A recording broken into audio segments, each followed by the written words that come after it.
Good evening from Washington. I'm Larry O'Connor. Something happened here in the nation's capital yesterday that was extraordinary, and I want to show it to you. It happened in a suburb, really, bordering the District of Columbia. It's called Montgomery County, Maryland. Montgomery County, Maryland. How to describe it?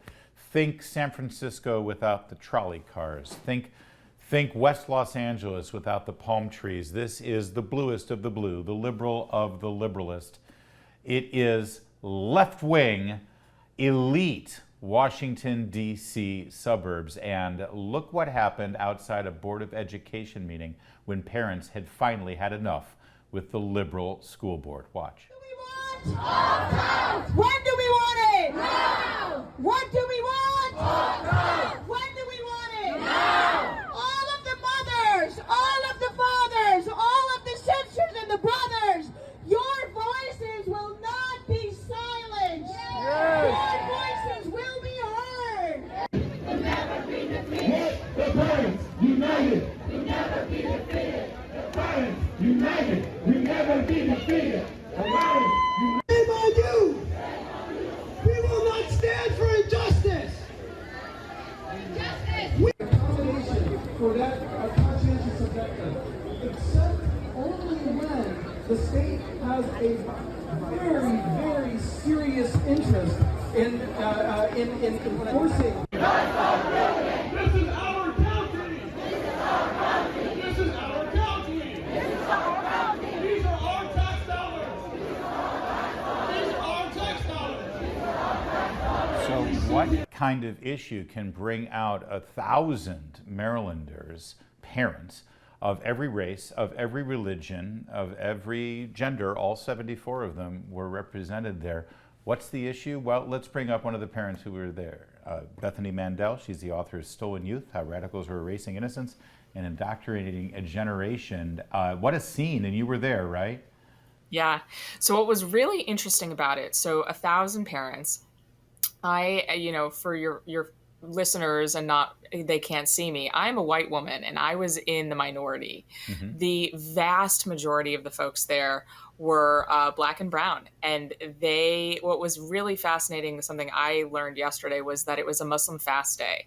There were 1,000 people there at the beginning of the protest, I would say half of whom were Muslim, and they were there because they were fasting. I cannot imagine how many Muslim parents would have turned up had it not been a fast day in the end of June in Washington, D.C.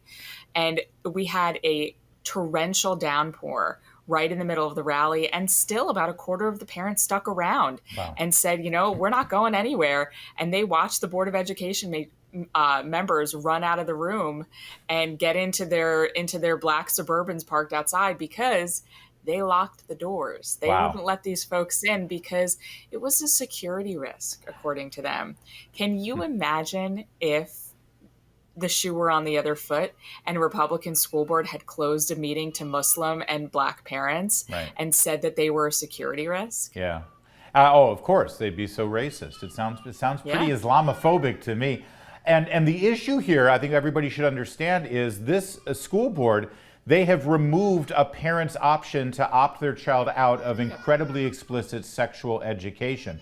And that was the final straw. That brought out, and as you said, a huge Muslim group. It looked like Ethiopian Christian group there, Orthodox Christians. You're Jewish, but everybody holding hands and saying enough is enough.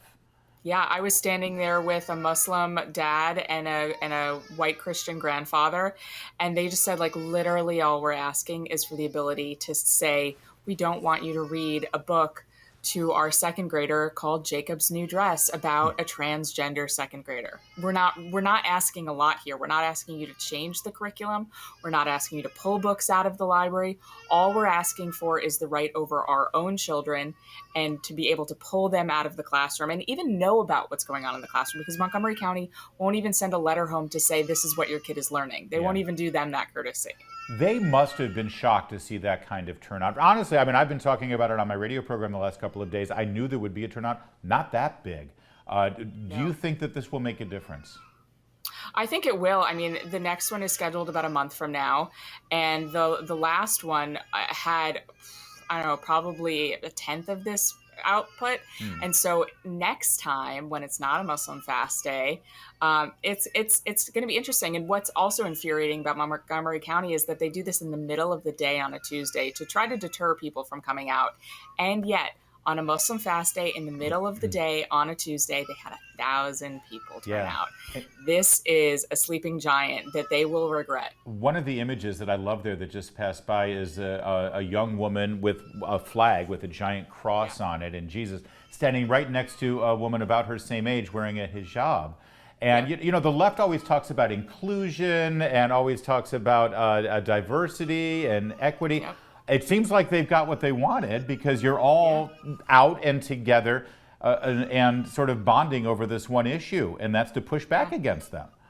Yeah, well, Montgomery County Council member Kristen Mink said that they were all aligning themselves with white supremacists and bigots, because their brains can't handle that they're not on the same side. And you know, they better get used to it, because this is a crowd that is not going to go away silently. Again, middle of the day on a Tuesday. I heard there were counter protesters, a small handful of them. How was their group as diverse as your group?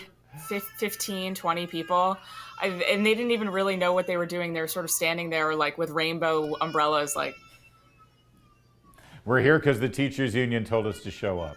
Pretty much. Yeah. Pretty much. So listen, the left is very good, Bethany Mandel, at turning protest into political movement. What should Republicans be doing as they look at this? They should turn out and walk among that crowd and chat with people. Montgomery County, to be honest with you, it's more or less a lost cause, and there isn't going to be an election here for a while. We missed that window, unfortunately. But it's time for Republicans to sort of walk around and chat with these folks and recognize that a sleeping giant has been awoken in the most liberal county in America, and this can be replicated around the country. Yeah. Also, I mean, I'm curious. You know, I'm sure that you interacted and spoke with some of, especially the Muslim Americans who were there, who have been told for decades now that conservatives hate them, that conservatives are afraid of them, that conservatives want to marginalize them, and nothing could be further from the truth. Were they surprised to have such common cause with you? They weren't surprised, but I think that they were a little bit, I mean, to be frank, reticent of being used as a pawn. Sure. And so there was a little bit of wariness on the part of some of the folks that I spoke with. And I think that we need to do the hard and slow job of relationship building and finding commonality. CARE was there representing those parents. So that's not an organization that most Republicans and most conservatives find a lot of common ground with. But I think it's time that we, do that slow work of making those relationships between people of faith. And, we differ on a lot of things, but there's some things like this parental rights issue where we're on the same page. Yeah. And real fast, we've only got about a minute left here, but the issue is the most important thing here.